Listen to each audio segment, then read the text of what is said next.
Magandang araw po mga kababayan. Welcome po sa Pinilangan Lakbay. Ayan, naway safe po ang lahat. Pupuntahan po natin ang isang flea market o yung parang munting talipapa na inorganize po para sa mga ukay-ukay. Nagtitinda po dun, iba po may makaya, nagbabawas lang po ng gamit. Kahit sino po pwede pong sumali po dun. Kahit po ako, pwede pong sumali dahil may website naman po sila. Napakaganda po na panood. Medyo mahamog-hamog pero okay lang po. At mamaya pupunta rin po tayo sa isang grocery shop. Tuturo ko po sa inyo kung paano po ginagawa po namin dito. Kung 20 euro ang dala ninyo, paano nyo mababudget yun sa loob na tindahan, sa pamimili. Opo, kayang-kaya nyo pong kontrolin po dito yung pamimili. Kayo magtitimbang ng mga bibilin po ninyo. O di ba? Tara, samahan po ninyo ako. Ay, nako, ngayon daw, mayroon daw pong small storm at malakas na malakas ang ulan ngayong hapon. Tingnan po natin ako, itong barbecue, wala naman siguro. Mausad na lang kaya ito dito. Sad ka po muna itong barbecue kasi pag naulan lang po ito, electric, makamasigira. Kabibili ko lang pa naman. Ayan, meron daw pong mini storm ngayon. Kaya malakas ang ulan, medyo malakas din yung hangin.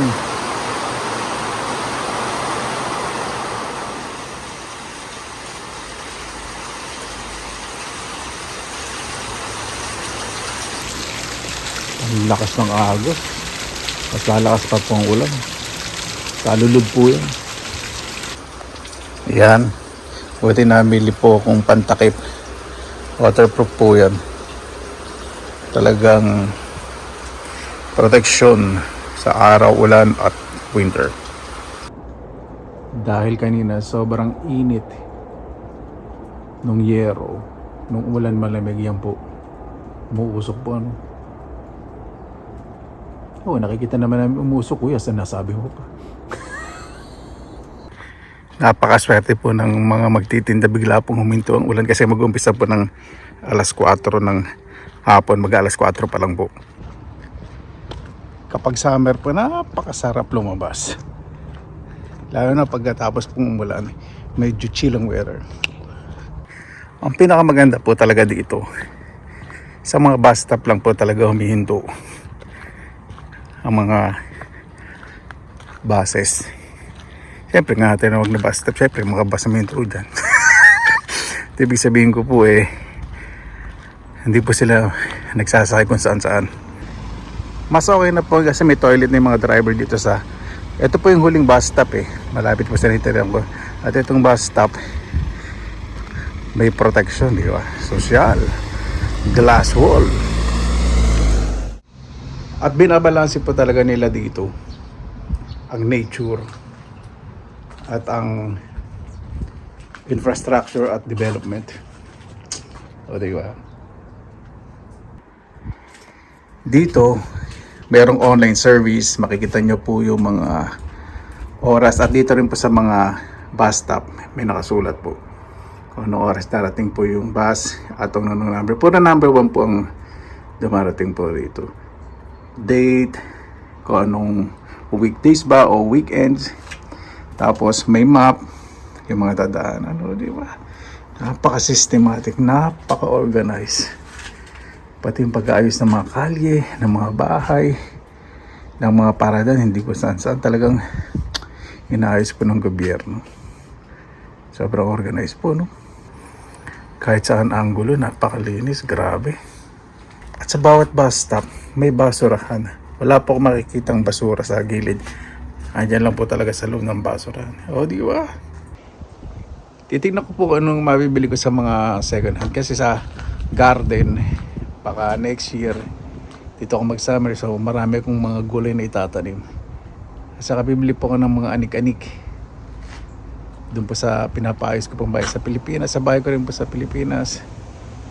Titignan ko rin po kung ano po yung pwede pa pong bilhin. Doon nga po pala sa pupuntahan po nating flea market. Especially bin po kasi ngayon puro cash po ang bayad po doon. Pero meron din po minsan ibang maliliit na small companies na sumasali sa ganun. Pero bihira lang po. Mayroong card payment po, pero mag-withdraw po ako. Wala na akong masabi. Kuya, wag mo muna ibalandra mukha mo. Pakita mo yung view. Ganda-ganda ng view, okay? So yung mga tinitinda po doon, kahit ano, magandang klase po. Ang mga fins pa naman po ay nako, napaka-metikuloso. Sa event po, open po sa lahat kung sino gustong sumali. O mag-join kayo sa group nila, pwede kayong magtinda. Ganun po sila dito. May schedule, saka may permit sa municipality. Pagagawa po sila ng mga event. So, maganda, di ba? Siya nga po pala, mula alas 4 hanggang alas 8 ng gabi po yun, kaya tinawag na Torin Il Taquilpis. Big time flea market, second hand shopping, ganun, o selling. Habang hinihintay po natin ng bus, kasi may 5 minutes pa naman, tingnan natin tong gubat.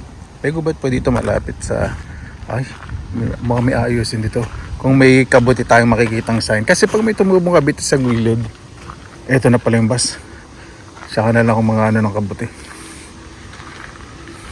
Wala pa pong sign. Yung mga bus naman po dito, dumarating po sila tumalis on time para sa mga ibang sasakay, di ba? Napaka-convenient po, no?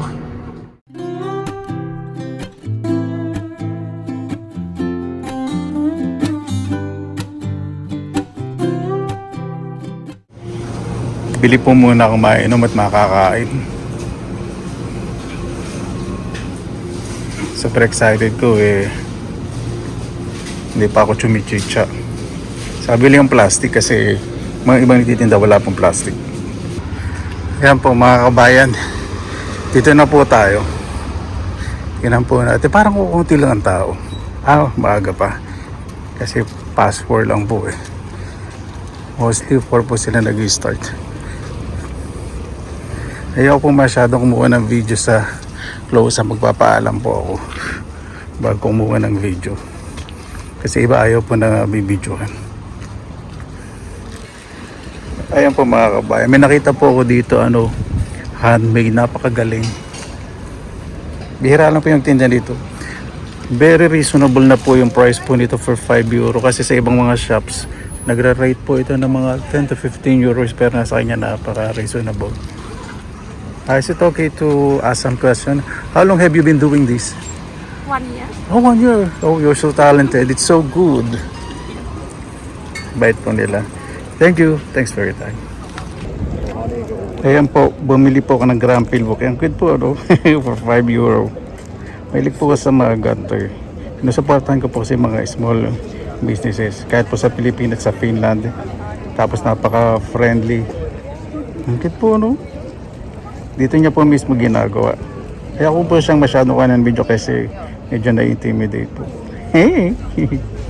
Pasensya na po, napakababaw po nakaligayahan ko talaga. Ayan po. Mamaya dadami pa daw po ito kasi hanggang alas 8 naman po ng gabi. So, lalamon po muna ako sa isang po muna ako ng makina. Bumili po ko ng pizza roll saka ng soft drinks. Sugar free soft drinks. Ayan po mga kabayan, may namit po kay Met, Chinese seller po dito. Gawa niya po mga handmade. Tutulungan ko po muna siyang magbenta. Kasi medyo yung finish niya hindi pa gano'n ka-polish. So, tutulong po ako. Mga Tansuwa, I will help you a little bit. Thank you. Ayan po, nakabenta siya, natulungan ko po. Tontuwa po siya. See you! See you. Nakalungkot po, biglang umulan. Hindi niya iniwanan muna doon. May na lang po hanggang alas 8 naman po ng gabi. Ayan po. Pag umaraw okay lang. Okay na naman po mabasa po yung mga tinda po na mostly naman po kasi mga babasagin. Yung damit okay lang din po. Hindi naman po sila dito mga arte. Malilinis naman po yung tinda. Pag tinitinda po nila ito bagong wash lahat. Bagong laba. Nung tinulungan ko po siya, tuwan-tuwa siya. Hindi niya in-expect.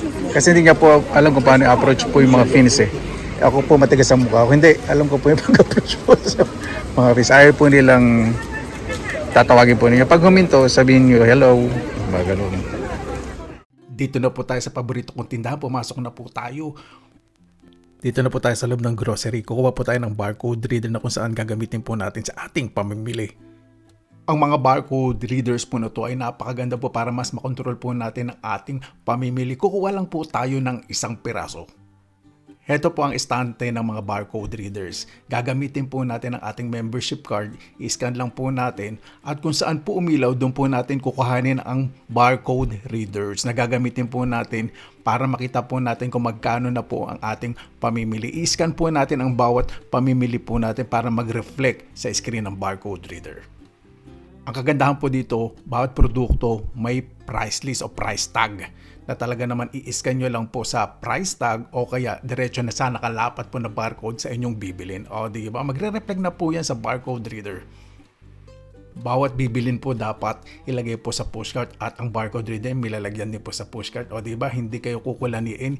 Ihandaan nyo na rin po ang inyong lalagyan para sa inyong mga bibilin. Pwede nyo po ipasok na diretso habang ini-scan po ninyo ang mga inyong list sa inyong grocery. Di ba? Social. Tara po, magmayaman na tayo, mamili na tayo. Bibili po muna ako ng organic na hilaw na mangga na paborito ko po, €5.99 per kilo. Yung number 20 po, yung pong gagamitin po natin sa pagtitimbang. Kumuha po tayo ng isang plastic, lagay po natin ng mangga at pumunta na po tayo sa timbangan. Pindutin po natin ang number 20. May lalabas po na resibo at yung resibo po na lalabas mula po sa timbangan ay idikit po natin sa plastic bag. Ito po ay iscan po natin sa barcode reader para ma-add po sa ating gagastusin sa pagbabayad. Di ba? Kapag bibili po ako ng mga gulay at prutas, sinisigurado ko po na organic. Ibig sabihin po, wala pong mga spray na mga insecticide. Kasi kapag imported po, fumigated. Ano po ibig sabihin ng fumigated? Ito po yung ini-sprayan bago po dalhin sa ibang bansa. O diba? May spray pa rin po yung kailangan. Lahat na imported na bibilin po natin, lalo na po ng mga prutas at gulay, dapat po natin hugasan o lutuin na mabuti bago po natin kainin para po sa ating safety. Napansin ko po talaga dito po yung safety sa mga nakadisplay po na fresh produce katulad po ng prutas at gulay. Yung sticker hindi po nakadikit na diretso sa mga prutas at gulay. Ibig sabihin po, kasi pag hinubakan po ng mga ibang customer, syempre yung libag sa kamay nila, didikit po yun, di ba? Sa akin residue po ng sticker, mahirap pong tanggalin sa prutas kapag hinugasan po ninyo kung may nakadikit na sticker. O, di ba? At kapag nakabalot po ng separate ang mga prutas at gulay, yung sticker po ay nakadikit po sa mga packaging. O di ba? Mas safe. Depende naman po sa inyo kung ano po gusto po ninyo. Yung pa isa-isa na walang sticker o yung nakabalot. Pareho naman pong safety po yun o parehong safe sa pamimili. Napakasarap po talagang gamitin ng barcode reader dahil nakokontrol po ninyo ang inyong pamimili at hindi kayo kakabugin. Kung magkano na ba ang inyong gagastosin, di ba? Pagdating nyo sa cashier, baka magmayaman kayo kahit maubos ang budget niyo. At least dito nalalaman po ninyo. Ilagay po ninyo sa lalagyan at pagdating po ninyo sa cashier, hindi nyo na hahalongkatin ang inyong pinamili. Di ba? Napaka-convenient.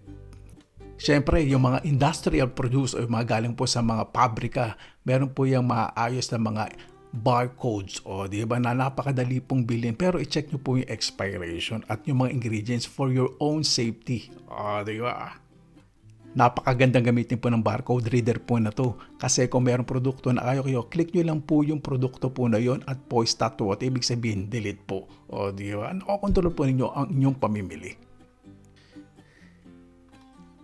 Nabili ko na po lahat ng pangangailangan ko. Bayad na po tayo malapit sa cash register. Nandun po yung barcode. I-scan lang po natin para po sa pagbabayad at magre-reflect na po sa barcode reader. Pagkatapos nyo pong ma-scan, magre-reflect po sa barcode reader kung tama ba inyong pamili. Yes, Ocula and finish. Yan, pumunta na po tayo sa self-service payment. Bago po tayo pumunta sa self-service payment, ibalik na po natin ang barcode reader. Sa self-service cash register, click lang po natin allow ito start. Click lang po natin ang green button para sa ating barcode reader. Scan lang po natin ang ating bonus card and then max out o pay and then swipe lang po natin ang ating credit card sa pagbabayad. May lalabas na pong resibo. Di ba? Kunin po natin ang resibo, ibig sabihin bayad na po tayo. Tapos na po tayong magmayaman. Scan na po natin ang resibo sa exit scanner. Di ba? Para makalabas tayo. Ibig sabihin, wala tayong dinugas. Kapag nag-open, safe na tayong umuwi. Ay, salamat. Nakaraos na tayo sa ating pamimili at umuwi na po tayo ng maayos. Di ba? Balik po natin ang pushcart sa tamang lalagyan. Respeto po sa mga nagninegosyo. Pasyal po muna tayo. Kaya sabi mo malapit yan sa beach. Pasyal mo kami sa beach. Sige po. Grabe po ang dilim. Ang laki. Ayokong tumakbo. Nire-renovate nga pala rito. Hindi tayo makakapunta sa ano. Doon sa library. Ay tignan po natin. Nakita po ninyong red na yan sa mga may wheels po yan. Bisikleta. Ito sa mga naglalakad. Itong gray pave. Wala palang papasyalan talaga. Nakasarado. Doon pa naman yung kubeta sa library.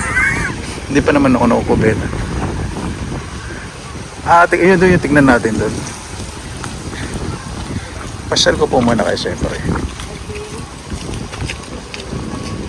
Hanap lang po talaga ako ng pwesto ng mga kakainan. Ayoko pong bumalik sa mall, boring doon.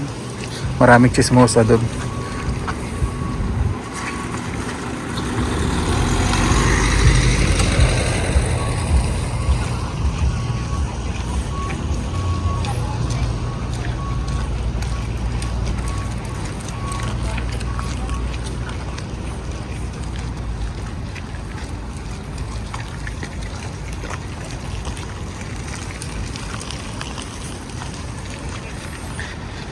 Ayan.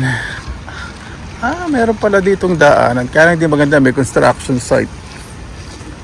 Dito sa medyo ano tayo. Paradahan ng mga yate.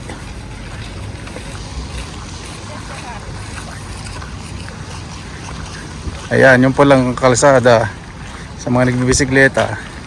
Itong gray, dito maglalakad ang artista. Ito library po yan. Nire-renovate, mas pinapaganda. Tapos sa kabila, theater po yun. Sosyal na sosyal. Ano pa yung gustong mangyari dito? Napakaganda na itong lugar. Siyempre business eh. Ang dati, pupunta lang po ako doon. Uupo. Magmuni-muni. Pakaganda po rito, no? Ayan po. Ito po yung beachside itong sa city center. Pakalinis po. Napakaganda. Grabe. Pag nandito po sa city center, na-relax ako. Kasi hindi naman po na masyado na-overwhelm sa mga infrastructures, sa mga buildings. Kaya itong lugar. Nababalasin po talaga lang yung nature. Alam mo, nagtayo po sila ng park. Lagi po talaga may mga halaman. Aba, hindi pala yata yung mga nandun. Yung parang ano, dali. Ayun yung parang mga malaki salbabida. Ano kaya ba ito? Kaya malamig ang panahon. Ayan. Doon po sana ako upo. Doon. Sarado po ngayon eh. Wala masyadong tao dito ngayon. Wala silang tambayan. Balik naman po tayo. Ito naman yung angulo pabalik. Napakatahimik po. Kahit na maraming tao. Ganyan po sila. Hindi po sila masyadong papansin. Hindi sila masyadong feeling entitled na pag pumunta sa isang establishment, feeling sila may-ari, kakain. Tapos may konting dumi yung mesa eh. Magre-reklamo na. Alam mo alila niya yung mga service ko sa restaurant, sa mga fast food. Hindi po sila ganito rito. Hindi sila gumagawa ng eksena. Ako lang po yun. Ganda po ano, kasi mga old buildings po talaga dito na pine-preserve po nila. Hindi po basta-basta pwedeng i-demolish. Protected po kasi ng City of Oulu. Ito po sa lugar namin. Pero yung mga antigong chismosa, ay nako, mahirap i-demolish. Nagkalat na rin sa social media yung kunyari hindi naglalabas, nagpapas pa na mas mainam maging tahimik. Ay hindi daw nagagamit ng mga Facebook ng naku. Pero pag nasa bahay ito, the bros, hindi naman nagpo-post. Siyempre, kunyari, tahimik ang mga bruha. Hindi na po nadagdagan yung mga nagbebenta. Bigla po kasing umulan. Tingnan ko naman po sa mga tinda ng mga fruit stand.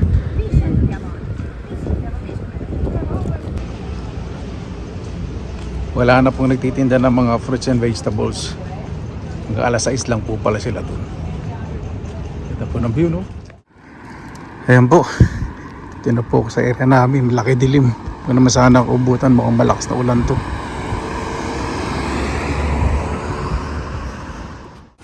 Ayan. Good timing. At biglang umulan. Lakas ng hangin.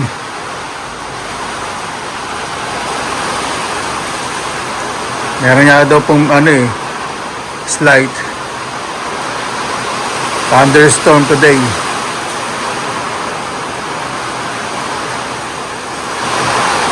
Grabe, lakas.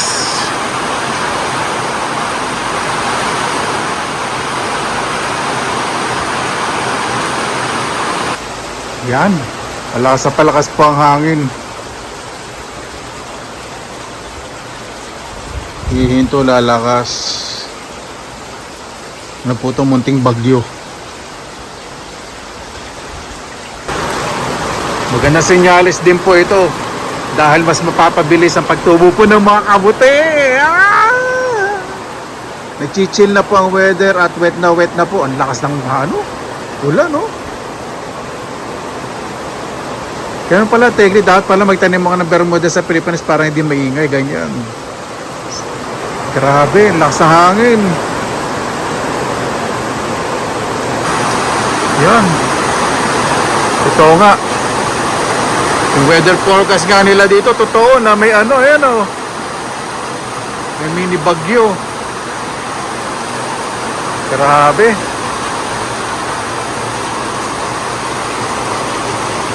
Lalaki ng pata. Muugong po ang hangin sa kalakas ng ulan. Naku, hindi na po aabot ng alas 8 ng gabi yung mga nasa second hand sa flea market. Dahil sa sobrang lakas po ng ulan sa kamahangin. Paano po? Maraming salamat lang po sa inyong oras na ilan sa Pinilangan Lakbay. Di ba? Kapag may disiplina po talaga, napakarami pong magagawa. Saka yung tiwala po nila sa tao po dito. Napansin po ninyo, hindi po masyadong maingay, talagang tahimik at mataas po ang respeto po sa privacy ng bawat isa kahit nasaan lugar at nasa public place. Ayaw po nilang makaistorbo.